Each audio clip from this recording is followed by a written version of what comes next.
Esse número foi muito positivo, realmente foi favorável com essa deflação aí importante que tivemos, né, no IPCA em agosto.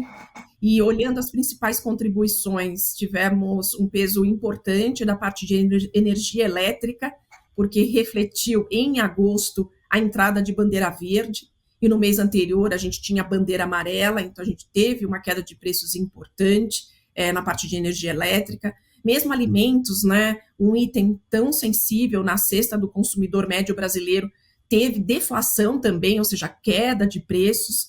Então, a gente teve aí itens que são sensíveis, né, na cesta de consumo, com queda de preço. E aí o IPCA fechou com essa deflação, e no ano, né, comparando com o mesmo período do ano passado, a gente tem uma inflação desacelerando mais de 4,2%.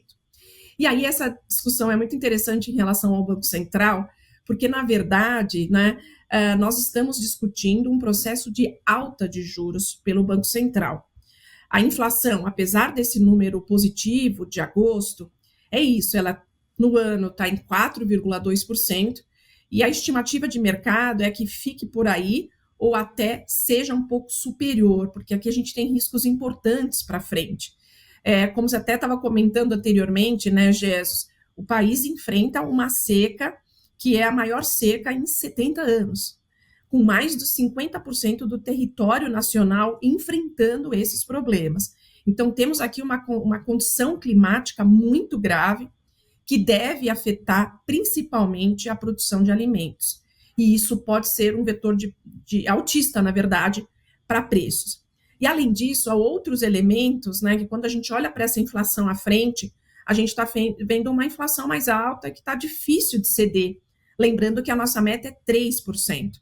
E aí o Banco Central, diante desse dilema, expectativas de inflação acima da meta, câmbio bem depreciado, estamos com o câmbio aqui rodando acima de 5,60, né?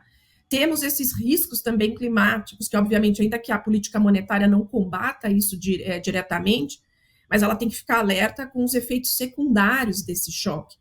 Então, tudo isso para dizer que, na verdade, o Banco Central deve subir juros. O IPCA, ele ajuda, talvez, num início de movimento mais moderado.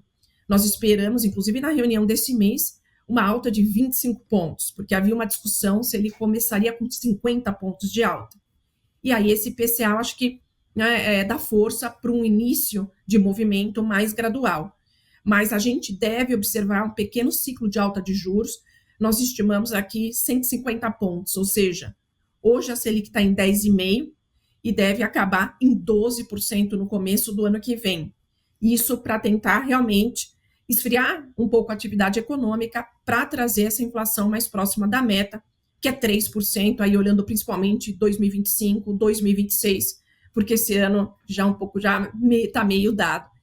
Agora, em relação às pressões que a gente vê, né, do governo, e especialmente do presidente Lula, eu acho que agora elas devem ficar mais moderadas, até porque ele já fez a indicação do novo presidente da instituição, que é o Galípolo, né? Vamos ver aí, tem todo o processo também a ser feito junto ao Congresso, mas a nossa avaliação é que, enfim, o nome deve ser aprovado.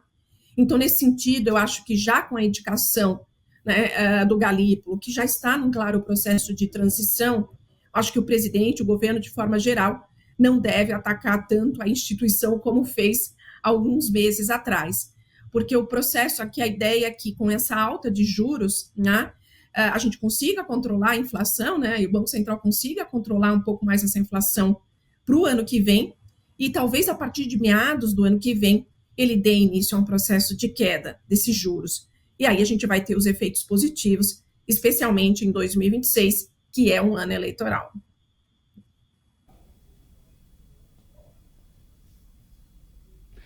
Especialista em relações governamentais.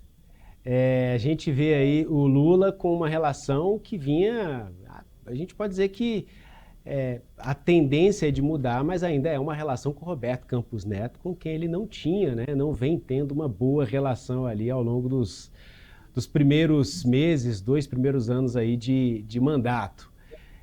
A tendência agora, com essa deflação, esse recuo na inflação aferida pelo IBGE, o IPCA aqui no caso, há tendência de o presidente Lula usar isso como combustível para seguir ali criticando Roberto Campos Neto por manter esse patamar de juros, ou na linha do que a Alessandra disse, já que há uma indicação em vista, já uma pessoa indicada pelo presidente Lula prestes a assumir a presidência do Banco Central, o presidente Lula vai adotar aí